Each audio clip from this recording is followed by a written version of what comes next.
Welcome to A Magical Life, Health, Wealth and Weight Loss. I'm your host, Magic Barclay, lead practitioner at Holistic Natural Health Australia and #1 best-selling author. In this podcast, I aim to give you practical tips on how to accelerate and sustain your health, increase your financial, spiritual and emotional wealth, and to look at something that haunts many of us needlessly, weight loss. Now, sit back and enjoy, because it is time for you to create and truly discover a magical life. Welcome back to A Magical Life. I'm your host, Magic Barclay, and today Sheila Carroll joins us. Sheila was born, raised, and still lives in Maine in the USA. She has a master's degree in biology and an MD from UVM.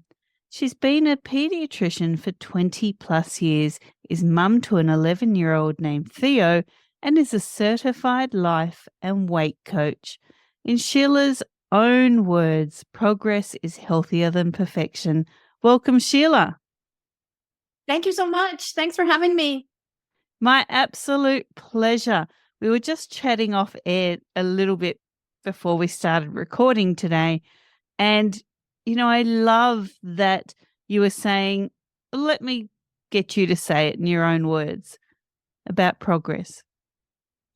Well, you and I were talking about not really slogans, but like one thing I just love to tell my patients, tell my clients, this is a long game, getting healthy, staying healthy, enjoying being healthy, and enjoying the things you need to do to be healthy. And so what we're really going for is progress and not perfection. And sometimes, because I see so many times that when people feel if they can't do something perfectly, they can't eat perfectly, they can't exercise as many days as they want to, then they just feel like, well, it's no use doing anything. I'll either start tomorrow or start another time. But it's, I think if you just have in your mind, any little bit that I can do, progress, not perfection. So progress is healthier than perfection. I love that. I know when I used to own a gym way back when, like a decade or so ago, I would see people come in and they would be, upset that maybe they'd gone onto a diet or some sort of routine and then they'd had a slip up. They'd had one of those, in inverted commas, cheat days, and then they'd give up. They'd just start eating whatever and doing whatever. And I would often ask them why, and they said, well, I've stuffed it up, so I have to start again. I might as well wait for next week. And I said, but next week won't come. It'll become next month or next year or next decade, just because of one little slip up. So I really love that you're talking about, taking that in your stride, and every step forward is still a step forward. Yes. And if people make a quote slip up or, do something they hadn't planned to do, that's not really the problem. The problem is what the person is making that slip up mean about themselves. So if they eat something that they hadn't planned to, or don't go to the gym when they plan to, then instead of just being like, oh, I just ate a little bit extra here or what, instead they make, oh, I'm a bad person. Oh, I can't follow my plan. Oh, there's something wrong with me. And that's where the problem is. And that's where you can, really get some work done and start to look at what's actually going on after you have the drink you didn't mean to have, or, after the quote mistake you've made. That's where there's real money to be, or gold to be mined, in what's actually happening. Definitely. And that leads us to our first standard question. What can your expertise do to accelerate health, not just physical, but also emotional and spiritual health? Well, as you mentioned, I have expertise. I'm a medical doctor. I'm a pediatrician. I'm also board certified in obesity medicine. And I love combining that with the mindset approach of life coaching and the weight coaching to help people, and my specific area of work really is helping parents or caregivers, grandparents, parents of kids who are struggling with extra weight, helping the parents create a healthy lifestyle for themselves, number one, but also for their child, and also to ways to work through this challenging time that can be because sometimes kids who are struggling with extra weight are also struggling emotionally with that as well. And when kids are struggling, oftentimes their parents are struggling. So that's what I help. That's what I use my expertise to help families with. We don't really focus on the actual number on the scale so much as we focus on overall health, and that includes emotional health and mental health and overall well-being. Fantastic. We also talk about wealth here. People think wealth is just the financial, but it can also be personal and emotional wealth. So, what are your top 3 tips to creating any kind of wealth? Well, one thing that I do personally that makes me feel wealthy, and I'm not talking financially wealthy here. um, I practice wanting what I already have. And then instead of wanting things I don't have, when can focus on, oh, I've always wanted to have a child and I have a child, or whatever it is for you. I've wanted to be able to go for a walk today and I'm walking today. And I find like that just gives me a sense of sufficiency and of abundance and of having what I need. And that's a wealthy feeling for me. And I think everybody could do that. I say that to my son sometimes. He comes home and he's like, "Oh, so and so, or I saw has this new hockey stick or this new bicycle, or And I said, let's look at what you already have and practice wanting what you already have, and then you can really enjoy what you have, and it's just so good. That wasn't 3 tips, but that was one tip. That was one, so give us 2 more. Okay, other things. Well, I agree that wealth, being healthy is a form of wealth for sure. Because if you're not healthy, you're not really able to enjoy very much. If you're in pain or you're not feeling well or you're emotionally unwell, you're not really able to enjoy your life. So I agree that I would recommend focusing on a healthy lifestyle, getting good sleep, getting some movement in, focusing on your nutrition and emotional management skills. That will lead to a wealthy life as well. And then the last thing I guess would be for me, one thing that makes me feel super wealthy is my relationships, my relationship with my son, my relationship with my parents, with my friends. And in our coaching world, we say that a relationship is the thoughts you have about the other person or the other thing. So if you're having good thoughts about something or positive thoughts about something, then you're having a good relationship. And so I think that that is working on your relationships and working on your thoughts about people is another way to really boost the quality of your life. Terrific. And the final standard question is around weight. Many people find their weight go up and down, often due to stress-related instances. So, have you ever battled your weight? If so, how did you win the war? And what can you offer the listeners who might be in this journey right now? Yes, I would say yes. I have struggled with my weight my whole life. I was an overweight child about by the time I was 9 or 10 years old.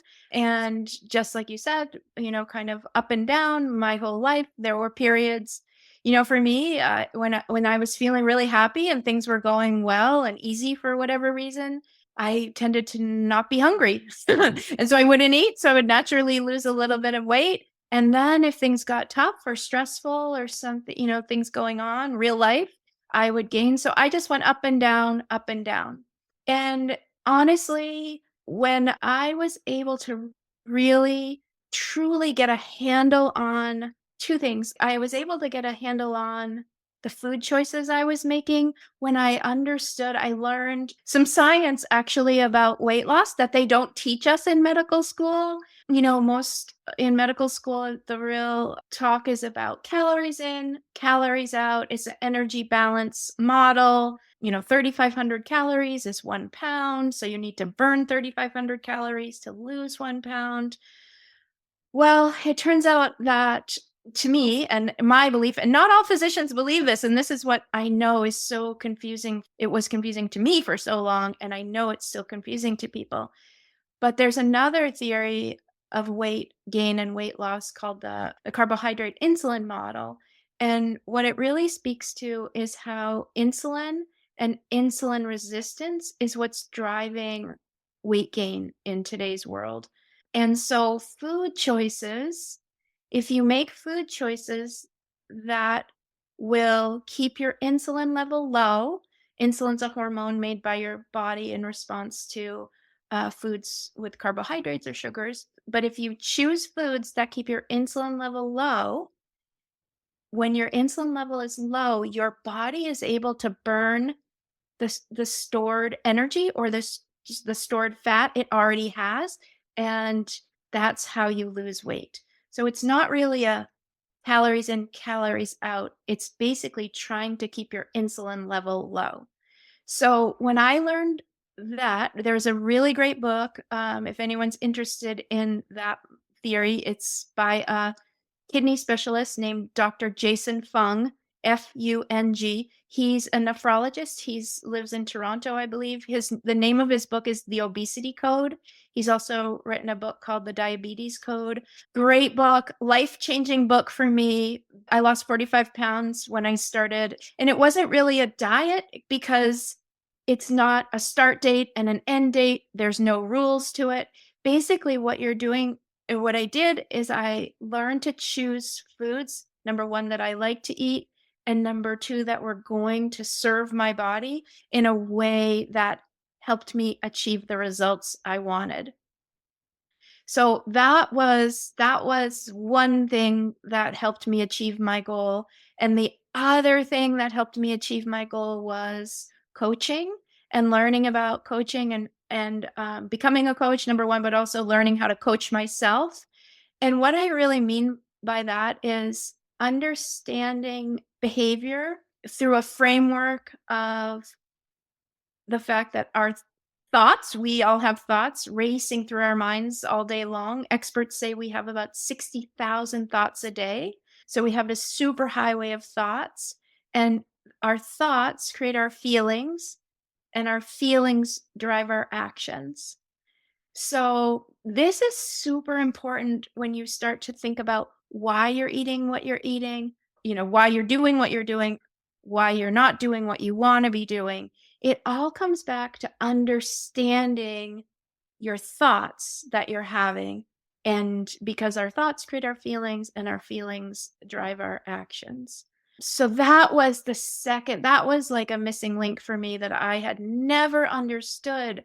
Like, why am I eating this when I know I really don't want to be? Like, I'm telling myself I don't want to be eating this, but yet I find myself eating it. I could go back using this framework and unravel what I was really thinking and feeling before I chose to eat that. So both of those things were powerful life changers for me. Thank you for sharing that. Now, we've covered a fair bit already, but I want to open the floor to you now, Sheila. What's something that you do or that you want to discuss that you feel the listeners need to hear today? Well, sometimes there's so much. I want to be a hopeful message for people. I know weight is such a struggle. I struggled for decades, literally, and people feel bad. I felt bad about myself. I didn't understand what was going on. I felt different, but I want people to know that they can make changes. It's not too late. It's never too late for adults, and it's easier than you think, and when you start to do it, it's so freeing, and you just feel so empowered and, like, free that you're finally living the life you want. And then for parents who I have this drive to help kids, as I always have as a pediatrician. And today in the US we have, a fair number, we think somewhere between 20 and 30% of children are considered overweight or obese. So somewhere between 1 in 5 and 1 in 3. And I just would like to speak to the parents of those kids. If your child's struggling with that, they need your help, because kids can't make the choices. You know how I just mentioned the whole coaching thing of thoughts, create your feelings, create your actions. Well, kids' brains are not mature enough to go through that process, that thinking process, to understand why they're doing what they're doing. And so the parents of the kids need to do that for all aspects of their health, for nutrition, for their sleep, for their screen time, for their, movement, and teaching the kids emotional regulation skills, so that when as they age and they get older and older on this long 18-year runway until they're, an adult, that when they get to the end of that runway, they will have absorbed the skills that the parents can teach them and the parents have helped them with, so the child won't have to struggle for so long on their own trying to figure out. If parents don't help their kids now, that is essentially just kicking that can down the road a little bit. So it's not as hard as it might seem. It's not as overwhelming. And I want to hopefully inspire people to take some action and try to feel better and help themselves and help their children. Wonderful. Now, you mentioned coaching, and Yeah. we've had a lot of coaches on this podcast. I wanted to ask you, why is it important that people seek coaching? Well, coaching is very future focused. And that's one thing that makes it very different than therapy. Therapy Therapy is wonderful, and, I am not saying anything against therapy. I have had a lot of amazing therapy myself, but therapy can be kind of looking back and trying to understand what's happened. Coaching is so powerful because it is very future focused. It can be very present focused. How do I want to be thinking right now? How do I want to be feeling right now? Or, for example, oh, I have a big meeting coming up on Friday. How do I want to be feeling going into that meeting? And through coaching and using that framework I described, you can kind of design on purpose the thoughts you want to have that are going to create the feeling you want to have. So you are going to show up in a certain way. And that coaching is just so powerful because it helps you show up how you yourself, not how I think you should show up or anybody else, but how you decide how you want to show up. That's what a coach does. A coach kind of reflects to you the thoughts that are affecting your life that you might not be aware of. Because sometimes we get confused and we think that our thoughts are facts. But there's a big difference between if you have a thought and a true fact. And coaching is just so powerful because it helps sort that out, and it's very empowering, and it helps you create the experience of your life that you want to have on purpose. Brilliant. We've covered a lot, and I really do thank you for your in-depth honesty here. And I just want to let listeners know you can find Sheila on Instagram and on Facebook at Sheila Carroll MD. Now, Sheila, we love freebies here. What can you offer the listeners, and where can they find it? I have created a freebie called 10 Simple Steps to Help Your Child Achieve a Healthy Weight.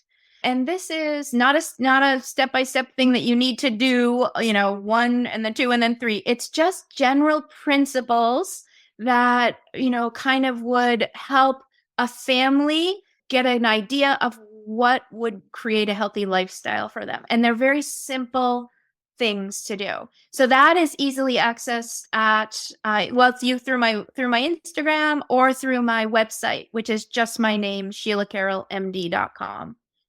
Fantastic. Sheila, thanks for your time today. It's been such an enjoyable conversation. Thank you so much. Thanks, Magic, for having me. My pleasure. Listeners, thank you for your time. Go forth and create your magical life. Thanks for listening today. Please subscribe to hear future episodes, leave a review, and share this podcast. Drop us a line at A Magical Life Podcast on Facebook and let me know what you would like to know more about. You can find us on Instagram at Holistic Natural Health, that's holistic with a W, or at www.holisticnaturalhealth.com.au. That's where you'll access all sorts of articles, freebies, and more.